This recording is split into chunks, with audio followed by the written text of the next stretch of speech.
पिछली श्रृंखला में हमने देखा कि श्री कृष्ण कर्ण के सम्मुख यह प्रस्ताव रखते हैं कि अगर वह दुर्योधन का साथ छोड़ दे तो दुर्योधन युद्ध से पीछे हट जाएगा, क्योंकि उसने इस युद्ध का आयोजन कर्ण के बल पर ही किया है या कर्ण के भरोसे से ही उसको जीत का विश्वास है।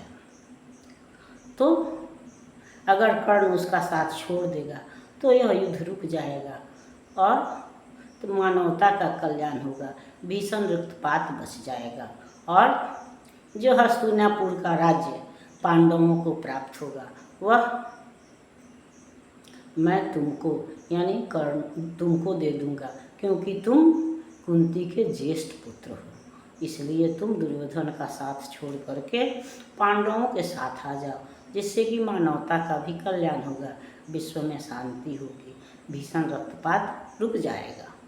लेकिन कर्ण इसको अस्वीकार करते हुए कहता है कि प्रथम तो वह कुंती को माता ही नहीं मानता है कि कोई भी माँ जो माँ अपने बच्चे को मरने के लिए नदी के धारा में छोड़ दे, समाज के भरोसे पर तिरस्कृत होने के लिए छोड़ दे, तो वह माँ के महत्ता से तो स्वयं नीचे गिर जाती है, वह माँ रह ही नहीं जाती है।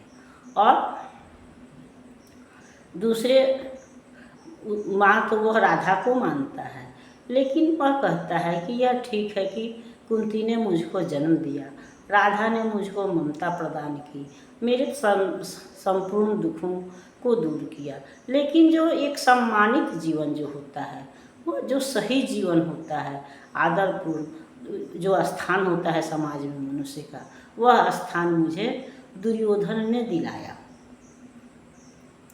जिस समय मैं हस्तिनापुर के राज्य सभा में जहाँ की कौरव वंश के जो राजकुमार थे पांडव या दुर्योधन, जो अपने शस्त्रों का प्रदर्शन कर रहे थे, उस समय अगर जबकि मुझे तिरस्कृत किया जा रहा था, उस समय अगर कुंती ने यह बात कही होती, मुझे अपना पुत्र स्वीकार कर लिया होता, तो कृपाचार्य वहीं पर लज्जित हो जाते, चुप हो जाते, और तब मैं दुर्योधन की तरफ न मिल करके पांडवों को मिलता और तब यह युद्ध भी नहीं होता।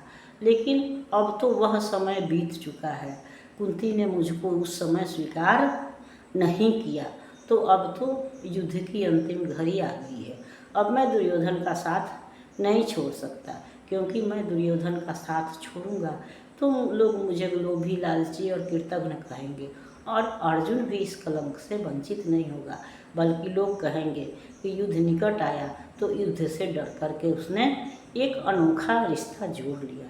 क्योंकि अगर सही में कुंती उसकी माँ थी तो इतने दिन तक कहाँ थी, क्योंकि दोनों ही तो हस्तिनापुर में ही थे, कर्ण भी वहीं था, कुंती भी वही थी, तो फिर यह रिश्ता इतना दिनों तक क्यों नहीं सामने आया। इसका मतलब है कि युद्ध से डर करके उन्होंने अनोखा रिश्ता जोड़ा है, और कर्ण को भी लोग कायर और लोभी या कृतघ्न कहेंगे, क्योंकि जब तक उस दुर्योधन के अच्छे दिन थे, तो जब तक सुख भोगना था वह दुर्योधन के साथ रहा, और आज जब परिस्थिति विषम है, दुख की स्थिति है, तो ऐसे में वह अगर दुर्योधन का साथ छोड़ देता है तो उसके सारे जप तप पूजा पाठ सब बेकार हो जाएंगे, और वह अपने आप में भी अपने नज़र से भी गिर जाएगा और किसी से दृष्टि नहीं मिला सकेगा। इसलिए वह दुर्योधन का साथ छोड़ने से इनकार करते हुए कहता है, यह सच है मेरी है आस उसे, मुझ पर अटूट विश्वास उसे, हाँ सच है मेरे ही बल पर ठाना है उसने महासमर, पर मैं कैसा पापी हूँगा दुर्योधन को धोखा दूंगा, साथ सदा खेला खाया, सौभाग्य सुयश उससे पाया, अब जब विपत्ति आने को है, घनघोर प्रलय छाने को है, तब उसे भाग त्याग यदि जाऊँगा, कायर कृतघ्न कहलाऊँगा। मैं भी कुंती का एक तनय, किसको होगा इसका प्रत्यय, संसार मुझे धिक्कारेगा, मन में यही विचारेगा, फिर गया तुरंत जब राज मिला, यह कर्ण बड़ा पापी निकला। मैं ही न सहूँगा विषम डंक, अर्जुन को भी होगा कलंक, सब लोग कहेंगे डर कर ही, अर्जुन ने अद्भुत नीति गही, चल चाल कर्ण को फोड़ लिया, संबंध अनोखा जोड़ लिया। कोई न कहीं भी चूकेगा, सारा जग मुझ पर थूकेगा। तब त्यागशील जप योग दान, मेरे होंगे मिट्टी समान। लोभी लालची कहाऊँगा, किसको क्या मुख दिखलाऊँगा। जो आज आप कह रहे आर्य, कुंती से सुन के कृपाचार्य। सुन वहीं हुए लज्जित होते, हम क्यों रण को सज्जित होते। मिलता न कर्ण दुर्योधन को, पांडव न कभी जाते बन को। लेकिन नौका तट छोड़ चली, कुछ पता नहीं किस ओर चली। यह बीच नदी की धारा है, सूझता न कूल किनारा है। ले लील भले यह धार मुझे, लौटना नहीं स्वीकार मुझे। तो कर्ण कृष्ण से कहता है कि हाँ, यह सच है कि दुर्योधन ने इस युद्ध का आयोजन मेरे ही बल पर किया है। लेकिन जब मुझे यह मालूम है कि दुर्योधन ने इस युद्ध का आयोजन मेरे बल पर किया है या मेरे ही भरोसे पर उसे जीत का विश्वास है, तो फिर मैं उसको छोड़ कैसे सकता हूँ, उसको मैं कैसे धोखा दे सकता हूँ। और क्योंकि जब तक उसके सुख का समय रहा, जब तक शांति रही, तब तक मैं उसके साथ रहा, उसके दिए गए सुख सुविधाओं का उपभोग किया। और आज जब उस पर विपत्ति है आने वाली है, तो ऐसे स्थिति में अगर मैं उसका साथ छोड़ देता हूँ तो लोग मुझको कृतघ्न कहेंगे। कोई भी इस बात पर प्रत्यय का मतलब यहाँ विश्वास है, कोई भी इस बात पर विश्वास नहीं करेगा कि मैं कुंती का पुत्र हूँ। क्योंकि अगर मैं कुंती का पुत्र था तो ये रहस्य पहले क्यों नहीं खुला।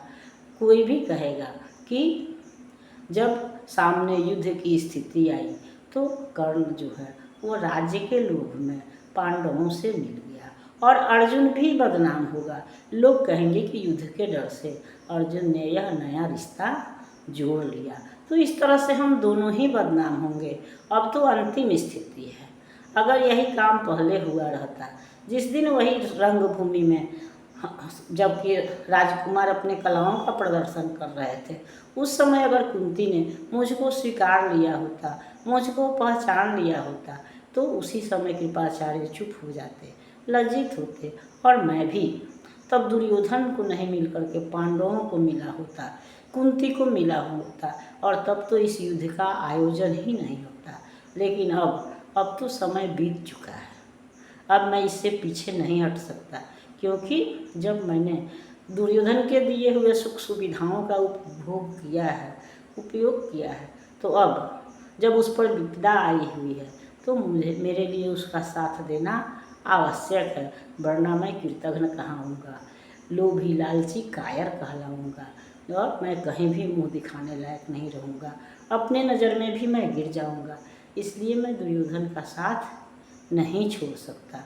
अब समझौता है कि कोई भी स्थिति बाकी नहीं है। नौका तट पर को छोड़ चली है, यानी कि अब विषम स्थिति आ गई है, नदी के बीच धारा में है, और वहाँ से वापस लौटना संभव नहीं है। तो अब या तो मैं नदी की धार में डूब जाऊँ या बच जाऊँ, अब जो भी हो, लेकिन मैं दुर्योधन का साथ नहीं छोड़ सकता।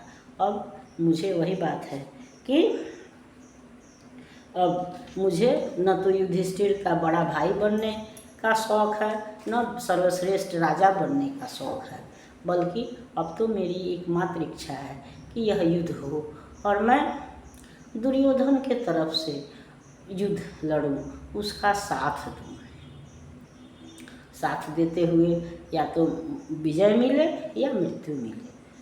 तो इस पर हम लोग अगली श्रृंखला में विचार करेंगे।